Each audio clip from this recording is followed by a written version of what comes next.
ಗಂಧದ ಕರಡಿಗೆಯಲ್ಲಿ ಒಳ್ಳೆ ಗೊಂಬೆಯಾಗಿ ಕುಂತವನು, ಕೆಂಡ ತಾಮ್ರೆ ಕೊಳದಲ್ಲಿ ಕೆಂದಾವರೆಯಾಗಿ ತೇಲ್ದವನು.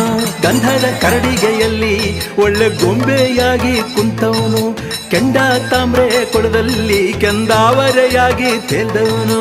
ಮಾವಿನ ಹಣ್ಣಲ್ಲಿ ಮಳ್ಳಗೆ ಸೇರಿ ಮಾಗರ್ತಿ ಒಡಲ ಸೇರಿದವನು.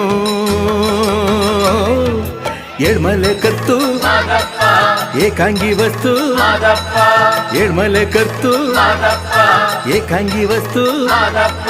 ಉತ್ರಾಜಿ ಮುತ್ತಿನ ಮಗನಾಗಿ ಬೆನ್ನ ಮಚ್ಚೆಯ ಸೀಳಿ ಬಂದವನು,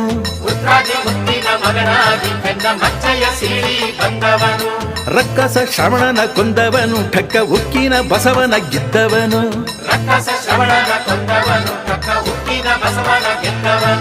ಸೊಕ್ಕಿದ ಬೇವಿನ ಕಾಳಿಯ ಮುಕ್ಕಿದ ಮುಕ್ಕಣ್ಣ ದೇವ ಮಾದಪ್ಪನು.